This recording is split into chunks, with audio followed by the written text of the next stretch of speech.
जय हिंद, जय भारत, वंदे मातरम। साथियों, हम आज पहुंचे थे ECHS पॉलीक्लिनिक भिवानी, जहां पर पूर्व सैनिकों के लिए जो फैसिलिटी ECHS की लागू की गई है उसकी, और उसमें भी आने का मेन मकसद था कि सुबह मेरी खुद मदर आई थी, वो दवाई लेके गई, कुछ दवाई मिली, कुछ नहीं मिली, कुछ लोकल परचेज कराई। उसके बाद जैसे ही माँ बाहर निकलती हैं तो उनको एक कार्ड दे दिया जाता है हॉस्पिटल का। उस हॉस्पिटल का कार्ड भी मैं आगे वीडियो में लगाऊंगा, और बता दिया जाता है कि भाई आपको रेफ़र की ज़रूरत नहीं है, आप सीधा फ़ोन करें, हमारी सेटिंग है, ये है, वो है। और मदर वो कार्ड ले जाके मेरे को दे देती है। तो वो उसकी कंप्लेंट करने के लिए मैं यहाँ आया भिवानी ECHS OIC के पास, कंप्लेंट रजिस्टर करी। तो यहाँ पे मेरे को और एक माताजी मिली जिनकी एज मैं बताऊँ तकरीबन 58 साल, इनके कार्ड के हिसाब से इनकी एज 58 साल है। सुशीला देवी हैं। और कहाँ से हो जी आप? हनुमान गेट पीपलीवाड़ी चौड़ी से ये यहाँ पर आए हैं। जो इनकी समस्या है वो भी इनसे जानेंगे, लेकिन पहले मैं मोटी मोटी समस्या बता दूं। इनको जो दवाई डॉक्टर के द्वारा दी गई है उसमें टोटल 1 2 3 4 5 6 7 8 9 टोटल 9 दवाइयाँ हैं। 9 दवाइयों में से 3 टैबलेटें इनको दे दी गई और 6 टैबलेट ये बोल रहे हैं हमारे पास है नहीं। इन्होंने NP अगर आप वीडियो में देखोगे NP लिख दिया, N ने लिख दिया कि नॉट अवेलेबल। और जैसे ही ये ECHS OIC के पास जाते हैं तो वहाँ से बताया जी कोई समस्या नहीं है, अब LP कर लो। अब समस्या सुशीला देवी जी को ये आ रही है कि भाई मैं ये LP क्या होता है, कैसे करें, क्या डॉक्यूमेंट, कि कहाँ से पैसे ले आएँ, ये क्यों खोल रखा है। तो इनसे बात करेंगे कि इनको बीमारी क्या है और ये समस्या क्या आ रही है। ECHS के अगर अधिकारी वीडियो को देखते हैं तो कृपया इसका समाधान जल्द से जल्द करें कि भाई ये LP क्यों करनी पड़ रही है। नमस्कार जी। हाँ नमस्ते जी। क्या नाम है जी? जी सुशीला। सुशीला जी कहाँ से आए और क्या बीमारी है? हनुमान गेट पे प्लाट जोड़ जी, मेरा सारा शरीर रकड़ा पड़ा, साल 3 हो गए। अच्छा। आराम नहीं हो रहा, दवाई हुआ पड़ता है। वहाँ तो दवाई कौन दे, नो का दे, बस है ही नहीं दवाई, एक तो दवाई दे कर भेज दे हैं।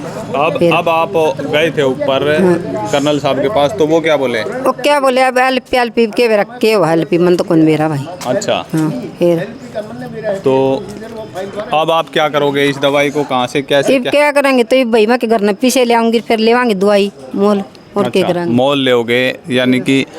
तो कितनी बार आपको ये बताया गया कि भाई दवाई नहीं है? दवाई कई बार कह दिया जी, कागज कुगज तो बात है तो घर में पड़े हैं, दवाई मिला ही कोई नहीं रहा। अच्छा, हाँ जी, दवाई मिलती है? 1 2 दवाई दे दे हैं। अच्छा। इवन 9-10 लिख रखी, इवन मतलब 3 दे दी। उन तक के आराम होगा फिर, और बाकी नहीं दिए। हाँ तो आप मैं क्यों, सारा देश बैठा हुआ है, नुए रो है। आप क्या कहना चाहोगे कि क्या होना चाहिए यहाँ? क्या होना चाहिए भाई? हमने दवाई मिलनी चाहिए भाई उरा। अच्छा, दवाई मिलनी चाहिए भाई, इसमें दवाई भेजो भाई, हमारा दवाई मिले बिल्कुल। तो और भी हमारे साथ एक्स-सर्विसमैन हैं, उनसे भी जान लेते हैं। ऐसा ना हो कि भाई एक ही से पूछा, क्योंकि साथियों अंदर मीडिया अलाउ नहीं है, तो हम बाहर वीडियो बना रहे हैं। नमस्कार बाबू जी, क्या नाम है जी? रामपाल जी। कहाँ से आए? धारेड़ू से। धारेड़ू से। क्या समस्या?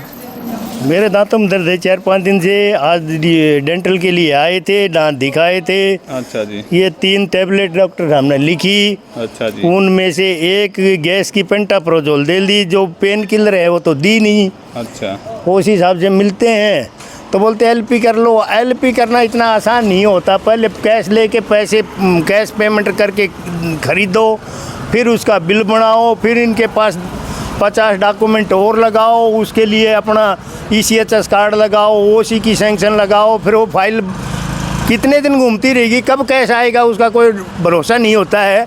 हमारी ये रिक्वेस्ट है, LP इनके पास एक LPC सैंक्शन होता है, ये अपने खुद खरीदो और पेशेंट को प्रॉपर दवाई दी जाए। तो ऐसा आपके साथ कितनी बार हुआ कि आप दवाई लेने आए या? मेरा तो रेगुलर मंथली में शुगर की लेता हूँ। अच्छा। और इसकी सर्वाइकल की लेता हूँ। हर महीने में 4 में से 2 ही मिलेंगी, 2 नहीं मिलेंगी। तो 2 आप LP करते हो? और LP करते हैं, उसका कोई क्लेम नहीं करते, अपनी पॉकेट से खाते हैं। अभी तक कोई क्लेम हुआ आपका? है कोई क्लेम नहीं हुआ अभी तक कोई क्लेम नहीं हुआ।